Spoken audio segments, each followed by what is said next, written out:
সবাইকে আসসালামু আলাইকুম। আজ আপনাদের রান্না করে দেখাবো উস্তা। আজকের উস্তা ভাজি আমি যেভাবে করব এভাবে উস্তা ভাজি করলে এর স্বাদ হবে অসাধারণ। আশা করি আমার আজকের রেসিপি আপনাদের ভালো লাগবে।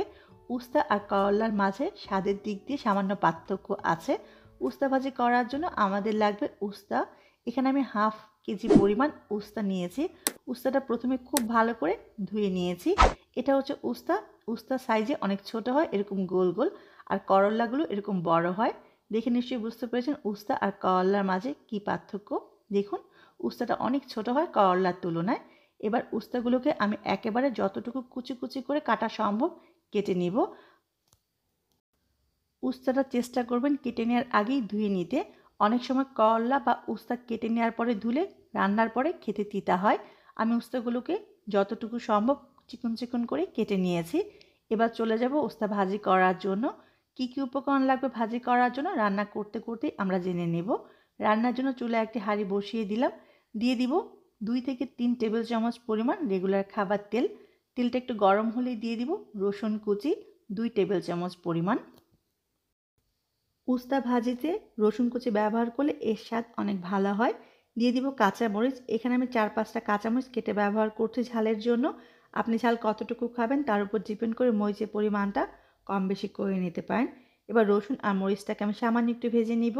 করলা বা উস্তা ভাজিতে এভাবে কাঁচামরিচটা ভেজে নিলে এর স্বাদ অনেক ভালো আসে। সামান্য একটু ভেজে নেওয়া হলেই দিয়ে দিব পেঁয়াজ। এখানে আমি 1 কাপ পরিমাণ পেঁয়াজ দিয়েছি। করলা বা উস্তা ভাজিতে পেঁয়াজের পরিমাণটা একটু বেশি ব্যবহার করতে হয়। পেঁয়াজের পরিমাণটা বেশি ব্যবহার করলে উস্তা ভাজি আর তিতা লাগবে না। এবার পেঁয়াজটাকে আমি সামান্য একটু ভেজে নিব। খুব বেশি ভাজা যাবে না।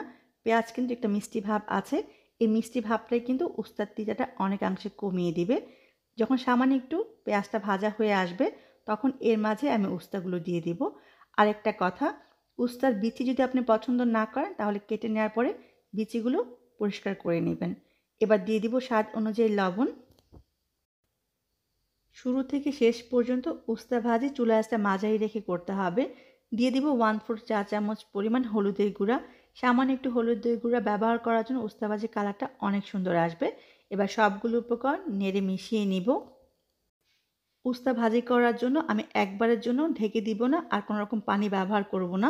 চুলা আঁচটা বাড়িয়ে দিব না। চুলা আঁচটা বাড়িয়ে দিলে যেহেতু পানি ব্যবহার করব না, উস্তাটা নিচ দিয়ে পুড়ে যাবে এবং তিতা হয়ে যাবে।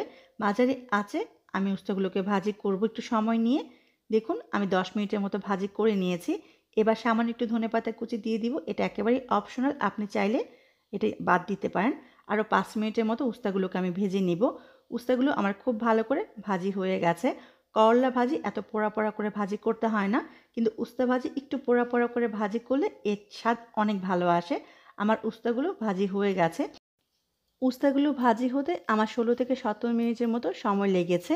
এবার নামিয়ে পরিবেশন করুন খুবই মজার উস্তা ভাজি। একবার হলেও এভাবে বাসায় বানাবেন আর আমার কমেন্ট বক্সে জানাবেন কেমন হলো। সবাই অনেক ভালো থাকবেন, আমার জন্য দোয়া করবেন। আবার দেখা হবে, ততক্ষণ পর্যন্ত আল্লাহ হাফিজ।